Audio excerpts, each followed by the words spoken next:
Feeling a little unsettled and stressed with the way things are in our world? Experience the peace of Jesus with Finding Peace, our 5-day devotional. Visit purposely.com to sign up. Purposely. Your life, God's purpose. Listen at purposely.com. I'm Julie Lyles Carr, and this is the AllMomDoes Summer 25 Simplify series. One of the things that I love the most is when I realize that someone who I just adore ends up being one of your favorite episodes. Kathi Lipp is just one of those people you fall in love with immediately. That's just how it goes.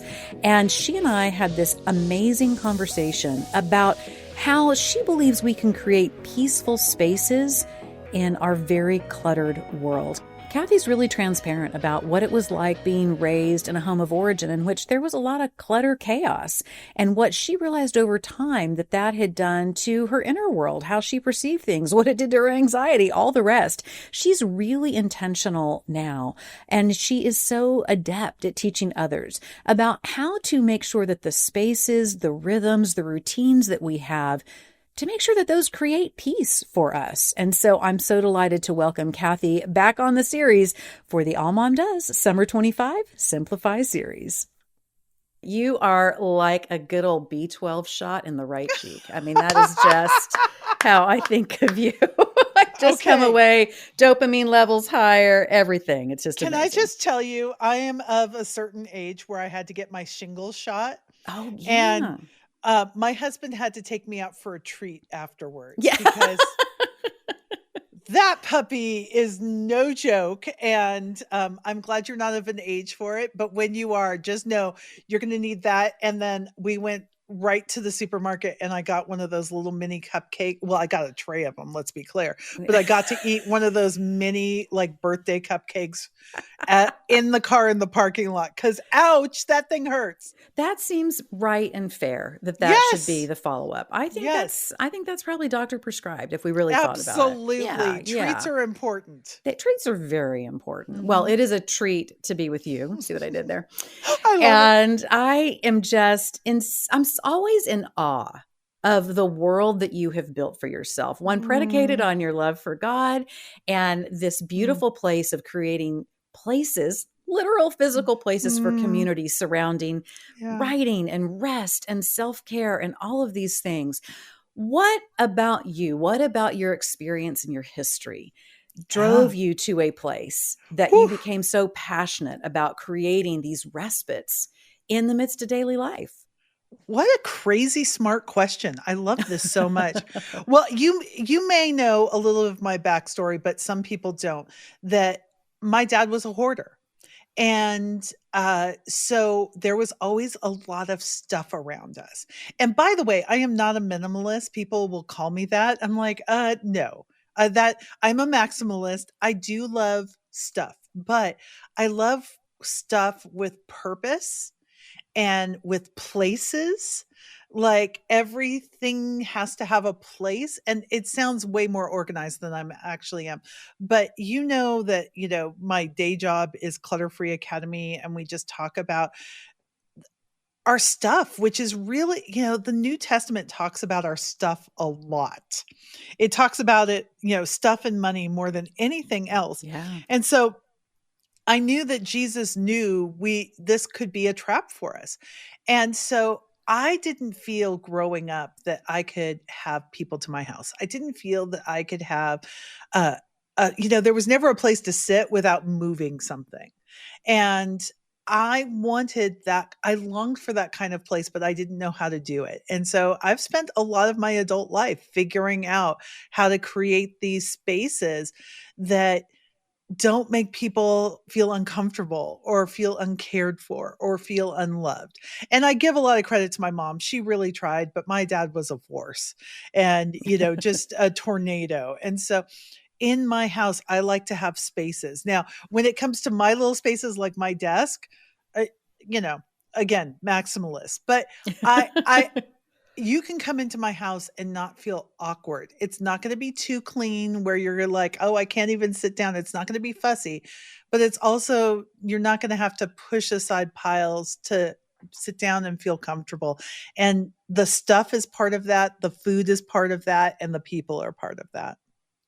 What I love about the way you teach and the ideas and techniques and tools that you equip people with is it comes from a place of saying, wow, I had this problem that I had to fix. Because Yeah. my listeners heard me say this before, Kathi. I probably say it way too much on this podcast, but God almost always provides me with a friend who came with the download chip about just like they've always been tidy, orderly. They easily get things over to Goodwill. They can walk in a room and know exactly where something should go for the greatest amount of, efficiency and all the things.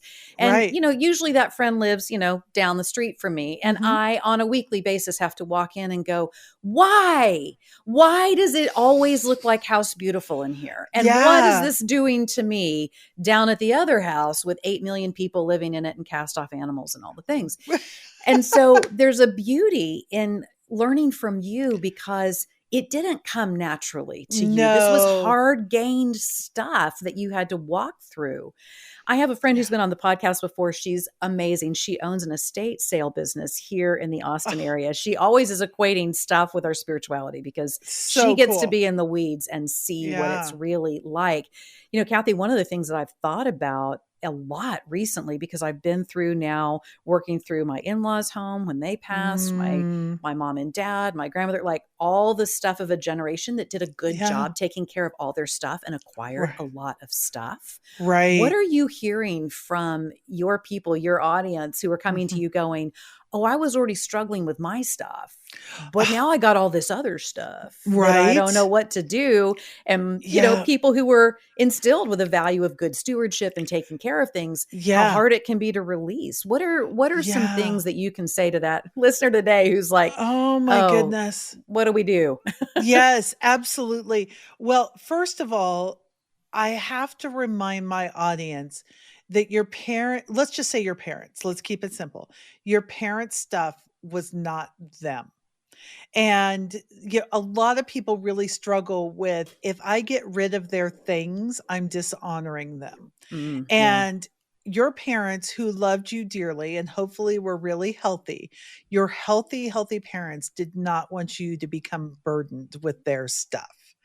And so to be able to release that, to be able to donate it, to be able to say, I think about when I became a single mom and did not have what I needed.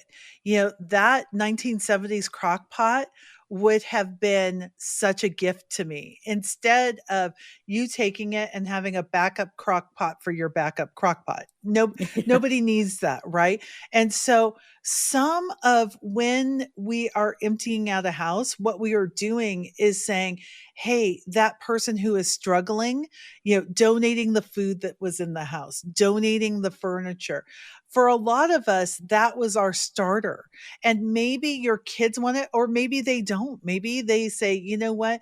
Lots of our kids, and my kids are older than your kids, are saying, I want less stuff. And so I love the idea of your friend who does estate sales and is repurposing. That is great for a lot of people. Other people are like, I just don't want the stuff. And they are not rejecting their grandparents. They're just rejecting some of the ways that they live because maybe they feel overburdened by that. So it's okay if you want some of that stuff, and it's okay if you don't. We have to honor the way that people are living today. And it's very, very different. Trying to get rid of China, trying to get rid of those kind of things. That's not how most people live anymore. And there are some people who love it. And there are some people, we have to understand that feels like a burden to them. And to not burden your kids with they shoulds or they need to, or it's a sign of respect to say, when my grandmother passed, I took like 3 items of hers, and it's a pair. I can name them all. It was an apron that she wore when she was cooking. It was her recipe box and some Art Deco earrings. And you know what? That is enough. I love my grandmother. And when I see those things, they make me happy, and it's enough. And enough is okay. Yeah, yeah, to call it when you can. I mean, Hmm. we are still going through processing out a lot of this stuff and letting go, and Right. then weird stuff. I will say too, when you're in the Yeah. process of that overwhelm of trying to go through things Yeah. and you keep weird stuff and you think, what was this? I'm dying to know what's one of the weird things. Oh, girl, I gotcha. Okay. Okay.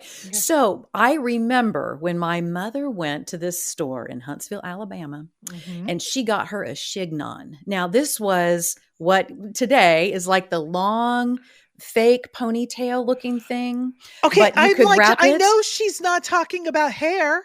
Oh, You yeah, are girl. talking about hair. So she went to this store and bought this expensive, chignon hairpiece. And I knew it was expensive because when I was little, we talked about it and we were never supposed to play with it. It was never one of those things like in the dress up box or wherever. Yes. Kathy, I'd not seen that thing in easily 45 years when I went to clear her house. And there it was, the chignon in a shoebox and the minute I opened the box, the scent of it, like the powder that you would put on it to treat it Yes. and everything. I have just yet once again, Kathy, moved it from a shelf out in the garage to a shelf up in the attic. What am I doing? I have so few memories of her even wearing that thing, but for some reason, that became something that came home with me. And I'm like, what do I Oh do my with goodness. this little? I mean, if you opened it, you would think it was a small animal nesting in the Uh, bottom of the shoebox. all That's, I can picture is cousin It from the Addams yeah, family. pretty much. Pretty Oh my much. Yeah. goodness. Bless my So heart. what do you think you're going to do with it? Like my first thought is there a drama, a theater group that See, could use something like that? I need Or to really dig in. Yeah. yes. Oh my goodness. So that would What be a one. wild thing. That'd be Yes. one. The other one was the hair dryer, the bubblegum pink hair dryer that I sat under Yeah. as a kid when my mom would put my hair in Oh, rollers. yes. And it smells like dilapidated petrochemical plastic that's, coming Okay. apart. But it's like got such a Julie, cool design. I need Julie, an intervention, Kathy. Julie, Tell me Julie. in love. Tell me in love. I'm going to hold your hand while I say this. Okay. Okay. You might have to wear that chignon if you catch your own hair on fire in the hair See, dryer. now I'm prepared. Also, you mentioned the 1970s crock pot. That is also Yeah. in the garage. I get it. Yeah. I get it. But you know what? Okay, here's the thing that I know for sure. When it goes directly to your garage, it's not something you love or care about. There are Yeah. Yeah. people who are dying for those 1970 crock pots. They collect them. It Yeah. would bring them such joy. Joy. Yeah. But you Yeah. are not one of those people. Yeah. No. No. Okay. I like Yeah. all my Drew Barrymore appliances. Are those You're good? right. I've seen them, but are they I good? like them. Okay, And they're good to know. pretty. They're Yes. pretty. I mean, that Are just shows, again, we're back to the shallow. yeah. Sorry. They're It's pretty. okay. I got You're grandma's allowed crock pot, but I got Drew Barrymore's air fryer. What can I say? you know what? And I'm happy for you and Drew and the relationship you've established. Thank you. We've But really forged that. but and also, can I just say it's okay to bring some of your parents' stuff home and Yeah. let go of it in stages. It's okay. And I would, yeah. I will say that's actually part of the arc that I've noticed Yeah. is there are things that over time, because grief's a tricky thing, right? And Grief there's a is a tricky mitigation thing. process sometimes with our Yes. stuff that allows us to sort of manage the grief flow. I know that sounds Right. strange, but there No, are things but that it's so true. you can't do right at first, but a couple, 3 years down the line become a marker that, okay, like I'm moving through this process. And I notice Yeah. it for me with certain Yeah. things I'm able to release Right. over time. Now, I tell you another Yes. area, Kathy, that I need your intervention. I can't is- wait. Okay. I do love to entertain. I really do. And I have managed to make entertaining and cooking and hospitality also super complicated. Oh, it's like I can't okay. help myself. Yes. Yes. And I'm starting to move past, you're going to be really proud, feeling like I have to have the dishes for every occasion thing. Like I've Okay, always had white good. dishes. Yes. I've of always had course. that. But then I Yes. like added all the thematic, I know. I don't know what's, I know. I know. So, but I also if I'm going to have somebody over, I make it complicated. Like I bust Okay. out the big cookbooks and all the things. And when Right. I saw that my clutter-free queen had come Mhm. up with some ideas for actually making hospitality and feeding the family and all the things what Mhm. it's supposed to be, which is Mm. this relaxing, lovely, engaged time Mm. instead of what I've done, which is to try to create an episode of Food Network and like it's a competition.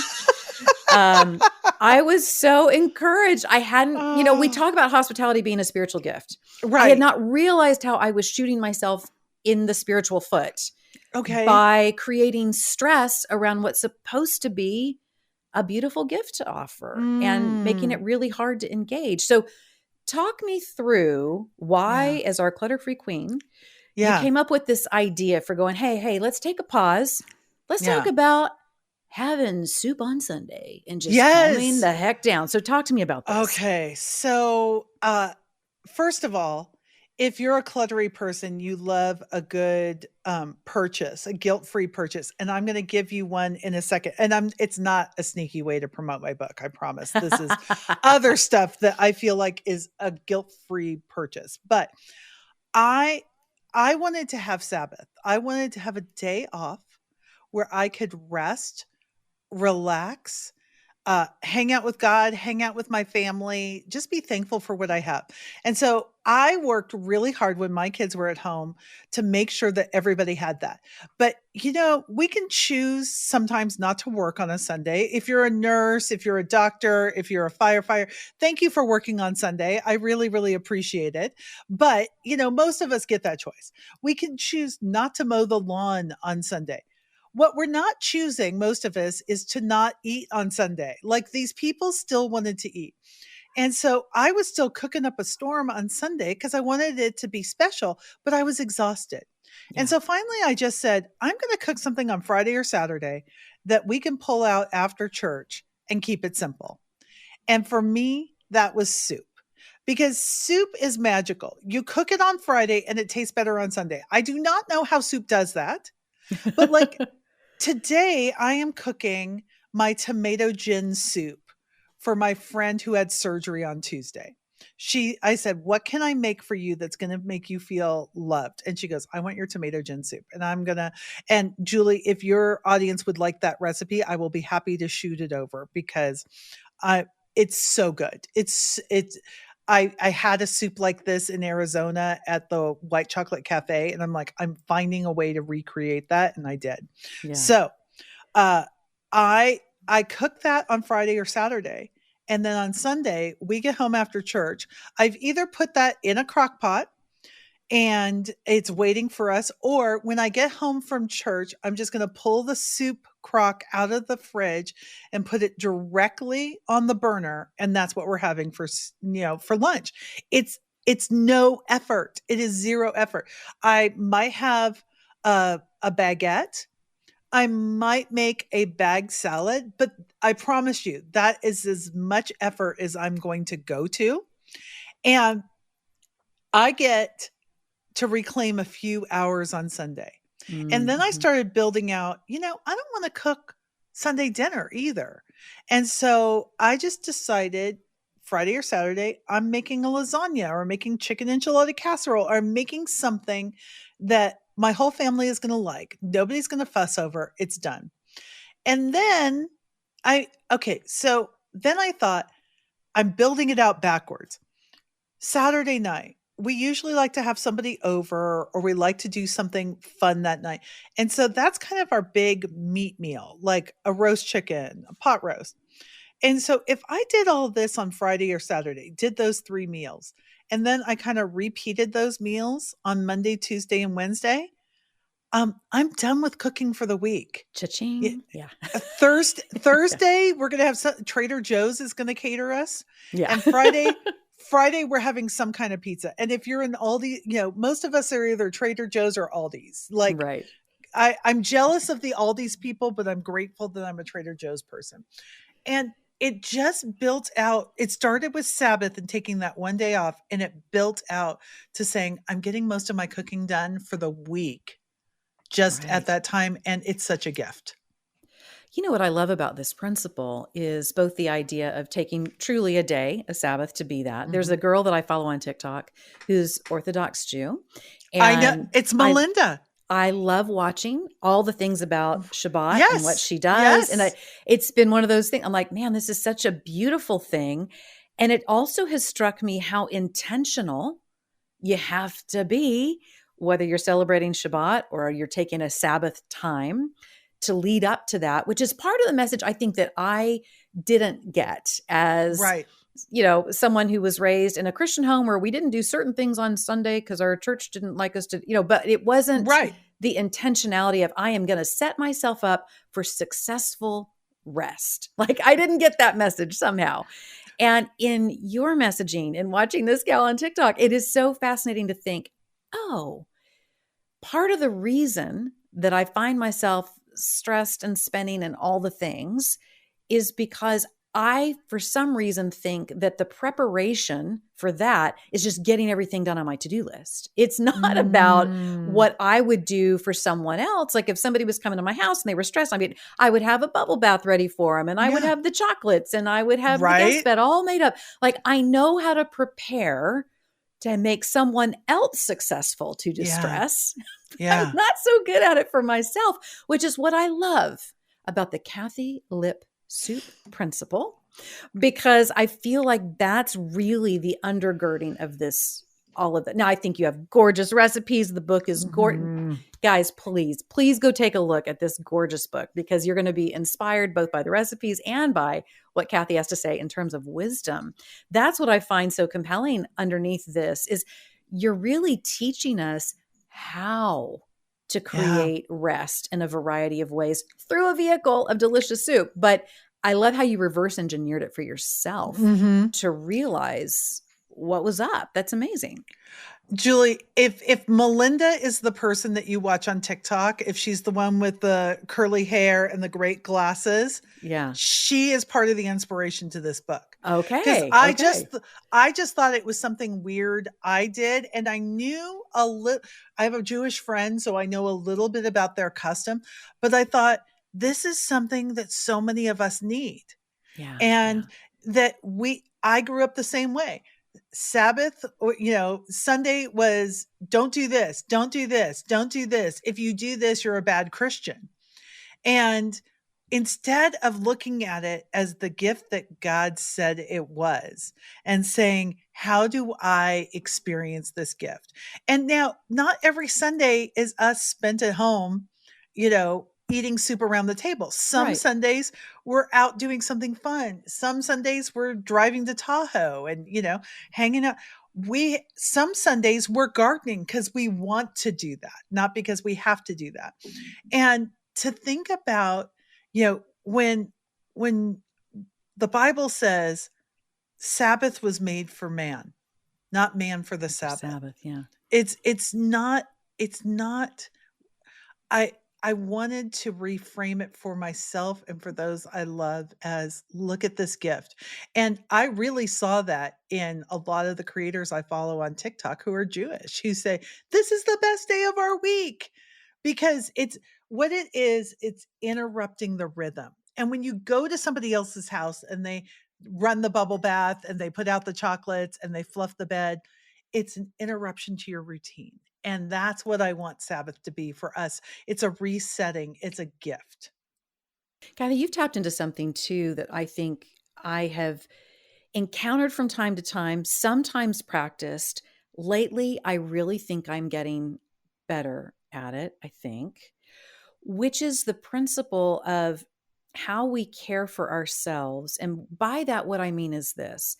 There are things that I would do and I do for others that I'm trying to take on a posture now of saying, you know what, if I leave my bed made a certain way and I tidy my bedside table a certain way, I'm giving myself a gift later this evening when my brain's tired, when I need to wind down. I'm going to walk in and this is going to feel so relaxing. And I've actually gotten in a little bit of a habit of saying, thank you, future self or past self, whoever did whatever, and receiving it just like I would from a friend, that I would appreciate it the same way that I would from a friend. Yes. And that has been transformational a couple ways, because it brings me these little moments of Sabbath in the midst of things when I take the time to go ahead and do something ahead of time that I'm starting to realize is going to bless me later. Yeah.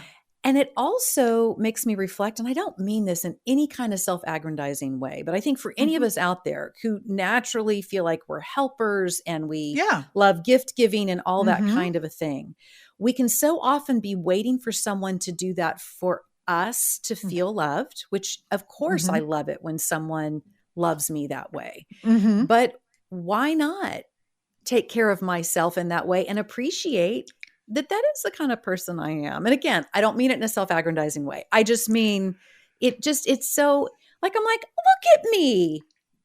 That was really sweet of me to do for myself. But, Julie, can I go a little deeper on that? Yeah. Why we don't do that? I became a wife in 1990. And I remember the books that were being put out then. I remember, and it was all about, we are here to serve our husbands. We are here to serve our kids. Anything that is focused on ourselves is selfish. I cannot believe the number of Christians who believe that self-care is selfish. Right. And we're supposed to work out. We're supposed to eat healthy. But lighting a candle, like, oh, that's just a step too far. Like that we treat our bodies as if they are only in service to others and only in service to God. And I also want a body that takes care of me in 5 years, 10 years. And I want to experience comfort and joy. And I do not believe that is selfish. I think, if I was, I don't know, I hate to even define what selfish is, because what selfish would look like for me would be self-care for you and vice versa. And I don't see a lot of men arguing about this on the internet, but I see women arguing about it, right? Yeah. Mm-hmm. And I love that I cook soup on Friday. Sometimes I share it. I often share it with one of my neighbors, but I'm also taking care of myself. Taking care of your future self, yeah. I would fluff pillows for my dog. Why would I not fluff pillows for myself? Why is taking a bubble? We have got this so twisted. Yeah. Yeah. We have got it so twisted. And I think God cares about our comfort and joy. And it's not at the expense of others. I think selfishness is taking away from others. And when we say, I'm going to light that candle, or I'm going to eat that dark chocolate, or I'm going to cook soup so that on Sunday I can take a nap. I think that is everything that God was intending for Sabbath. I really, really do. There's not a list of all these things we're supposed to be doing on Sabbath that is for other people. It's this reclamation of time and space. And it's a gift. And it's a gift that we don't have to earn. We don't have to work out. We don't have to do, God is very plain about it. And I'm very grateful for it. I love how you've put feet to the concept. Because this is something that even if you feel like, if you're in a season of life, oh, I can't do X, Y, Z for self-care, the budget, the age of the kids, issues in the marriage, whatever is going on, I get it. Sometimes I would get those lists and I would think, who is coming up with this stuff? Like, and where can I get their budget? Somebody who has staff. Yeah, exactly. Exactly. And so I love that this is something, look, for many of us, whoever is the cook in your house, whether it's you, whether it's your spouse, whatever's going on, the forethought and the simplicity of this to give yourself a future gift, to think ahead a little bit and to intentionally say, I'm not gonna haunt the kitchen on such and such day for the purpose of being kind to myself, which helps me be kind to others, which helps me love myself, which helps me love others. Something so practical. I would say other things that maybe we add to the soup principle. Is there something in your house that's really hard to take care of and it's fussy and on and on and on? Maybe it's time to get rid of it. Right. What are the things that we are putting ourselves through unnecessarily that do Mm, cost us in time, effort, thought, irritation? What are things yes. that you're engaged in that are frankly irritating but not necessary? Why Yeah. are we doing that? I finally, Kathy, after years of being in vocational ministry and needing to be on the platform and all that kind of stuff, I finally have started ditching all the shoes that are so cool looking but hurt so bad for so many years. Same as the stuff that I used to wear when I was in television. I'm like, why am I hanging on to this stuff? And honestly, Right. to let go of those irritations that aren't necessary, to wear something that feels good, to wear shoes that are comfortable, to eat soup on a Sunday. I mean, isn't that a beautiful expression of what God has for us, what we would want for our own kids? Yes. And to, okay, I'm going to go a little deeper here. Please do. Like who told us those shoes were the most beautiful? Maybe Yeah. they are, but you know, I love my feet too much to ever wear high heels again. I really do. They have served me well, but they have problems and plantar fasciitis, and because I have tried to live up to somebody else's idea of what is appropriate. And for many, many years, I thought if I really loved God, I would work for him 7 days a week. And it was not God's idea. I let Yeah. somebody do yes and to God's word. And I'm not Mhm. going to do that anymore. To say what is appropriate for me and the people I love. Yes and no. No. Mhm. I'm going to love on people. I'm going to take care of myself. I'm going to honor God. And I can do that all with, a day where it says, thank you, God, for everything you've provided. Here's how I love my people, and here's how I take care of myself. Yeah, I love that. Okay, I know you've got to go in a little bit, but I have Mhm. to hear Yeah. in this book, Yeah. what are the top 3 soups I need to make first? I want to hear, I want you to take this down Okay. to the essence for me. Okay. So I would definitely say the tomato gin soup All righty. I'm writing is it down. is is a banger. It's a banger, Okay. my friend. Uh, Okay. then I'm going to give you one that's not in the the book, but Okay. okay. So I have a little free booklet on Amazon. It's called Soups On. Oh, I And love that. Okay. because we had too many recipes to put in this book, and cut they cut out 4 weeks worth of meal plans. So if you go to Ah, Soups On, it's totally free, and okay. in there is my cream of chicken and wild rice soup. And Ah, friend, let me tell you, friend. Oh, it's wonderful.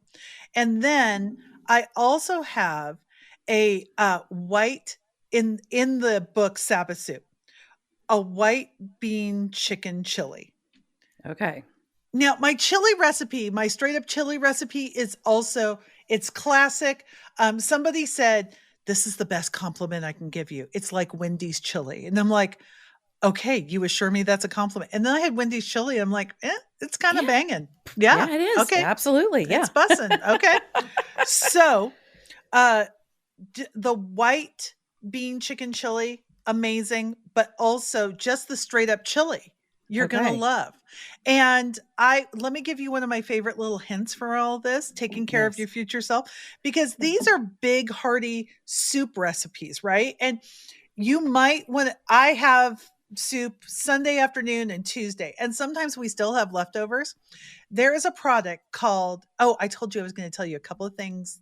As cluttery people like to buy things. So, a Yes. couple of things. It's called Super Cubes. And Oh, I've seen have you these. seen Yeah. those? Love those. Yes. Also, 2 Ninja products that are just changing my life right now. Okay. There's the Ninja, oh my goodness, it's called the Ninja cooker, I think it is. Anyway, it's a crock pot that has like 7 different functions. Okay. And you can like when I do my live soup demonstrations on my Facebook page, I'm doing them all in one pot. Like I love anything that is one pot. One thing to clean. I can saute the bacon in there, and then it turns into a crock pot to keep things warm. It's like a soup pot, saute, crock pot, all in one. I love it. Nice. And then the Ninja Foodie air fryer. It's like an 8-in-1 tool. It's on sale right now at Costco. I get nothing from the Ninja Corporation. I just love to let people know their stuff. Yeah. And let me just tell you, their air fryer is the best thing. It's called the Flip. It flips up on your counter, so it takes up very little space. Oh, nice. I love it so much. And it's very accurate temperature wise. You're not going to burn your food, which I love. Okay. Yeah. Awesome. That's really helpful. I love that. Well, the book is absolutely gorgeous. Sabbath Soup, Weekly Menus and Rhythms to Make Space for a Day of Rest. It is so beautiful. I'm so thrilled for you about this.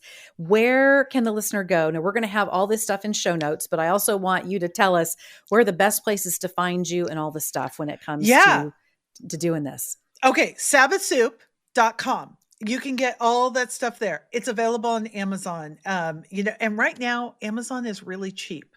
Yeah. Like they've got it for a third off. So perfect. I don't know if it will when this goes live, but right now that's what it is.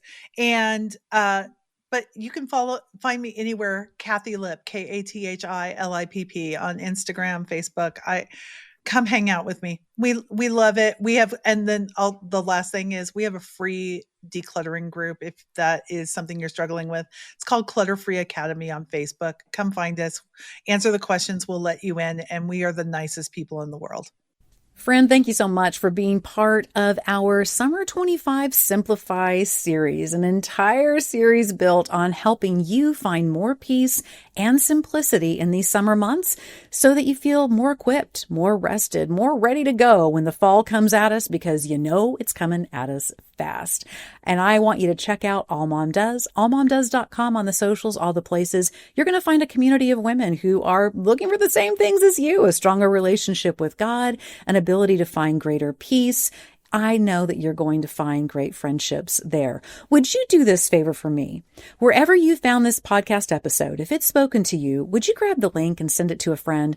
That is one of the best things you can do as a thank you to this incredible production team we have, all the people involved who have such a heart to bring you the kind of information and inspiration that is exactly what you need for your life. It just means the world to us when you share the podcast. And I'll see you next time as we continue our Summer 25 Simplify series.